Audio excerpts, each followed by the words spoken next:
So why do we discuss project management? First of all, let me just give us this pre-information. We all have some projects we handle one way or the other. But for you to understand the context of project management, think of yourself being in charge of constructing a 500 or a 300, what do you call it?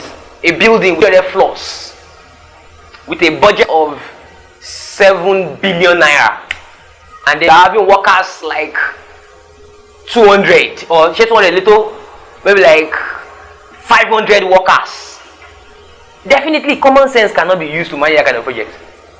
You cannot. That scale is, maybe if you are building a boys quarter, you can still use common sense to say, okay, cash it by. But by the time you are building things of massive,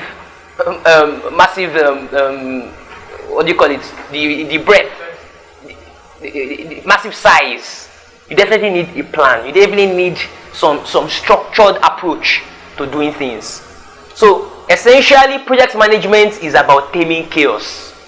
There's so much of chaos, and then you want to ensure that the chaos is in check. So projects are naturally chaotic. If you don't have chaos from supplier, you have chaos from worker. If you don't have chaos from worker, you have chaos from Omonile. If you don't have chaos from Omonile, you have chaos from... Chaos comes in various places. So the primary business function of project management is organizing and planning projects to tame this chaos. How can you anticipate the chaos that can come up? Anticipate your risk, anticipate so many things, put plans in place, and then once you meet these issues, start dealing with those issues as they come up. So managing risk, any good project has plenty of risk. Risk is essentially a threat or an opportunity. You could have positive, you could have negative. So when it's positive, it's an opportunity. It's essentially something hazy that could happen. If it happens for good as an opportunity, if it happens for bad as a threat. So a good project has plenty of risks. So then when you're managing quality, that's another problem. Definition of quality in project management is different from definition of quality in our normal whatever. Different. So managing quality, the value of what you produce, that's essentially what is quality. When we get to quality management, we explain the concept of quality very well. Managing integration. So integration, you're actually ensuring that things are working well.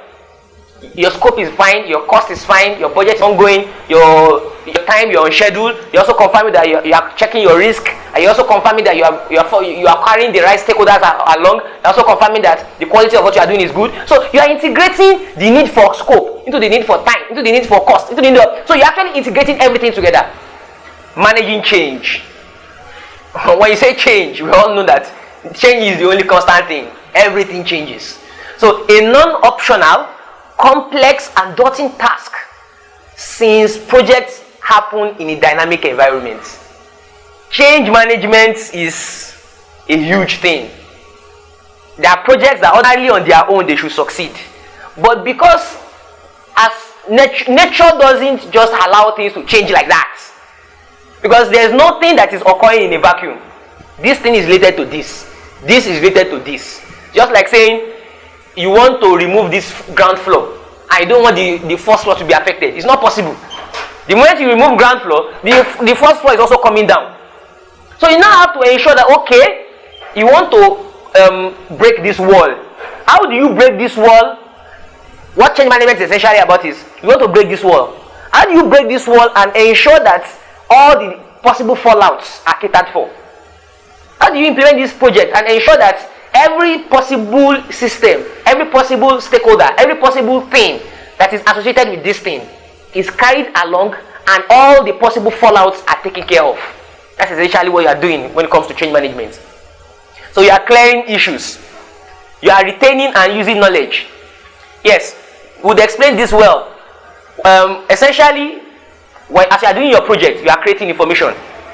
You are gathering data. You are getting more wise about what you are doing. All of these things should be documented. And even when you want to do your project, you actually have to make use of some data from previous projects. Let me give you an example. You want to buy something now, and you need an estimate. You could ask yourself, what was the estimate of the one we used in the previous project? So that's a valid question you ask.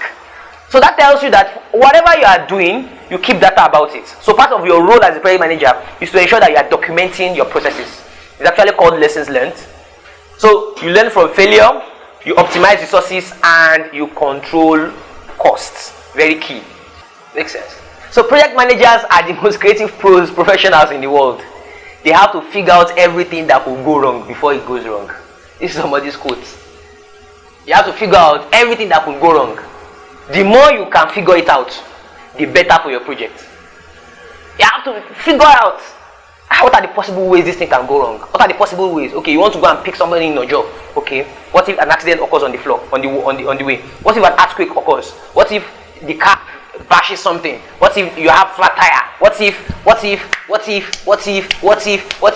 you even get to you and the person has not gotten there? What if you get to you and the person has just fallen ill and the person cannot go? What if what if? So that is your role. The major role is, this is part of identifying your risks. What if? So that is why you have to be extremely creative. You anticipate. So yes, this other person is saying, being a project manager is like being an artist. You have the different colored process streams combining into a work of art. You know, you have green, red, blue, orange, yellow, this, that, you understand? And then you are trying to paint something. Ensure that the right amount of yellow is used. The right amount of this is used. The right amount of this is used. So your own role is to ensure that use the right yellow, use the right green, use the right blue, use the right this, to be able to come up with a final what? Paint. If you come up with a final paint and the yellow is too much, I'll say, no, this paint is not quality. If you come find and then blue is too much, no, this is not good. So that is exactly what you are doing as a project manager. So a project manager, this is saying what my friends think I do. This is saying what my mom, what your friends say, okay, you just go around doing meetings. Then what your mom thinks you do, you just go around flying private jet all around. And then what my boss thinks I do, I just there shaking hands, in meetings. Then what the society thinks you do, they will see you like living good life, fine boy, big boy. The society will think, hey, he's just going around going back golf, And then what I think I do is that you are just there directing people, telling them, yeah, you go there, you go there. But the truth is, what I really do, you are really in soup.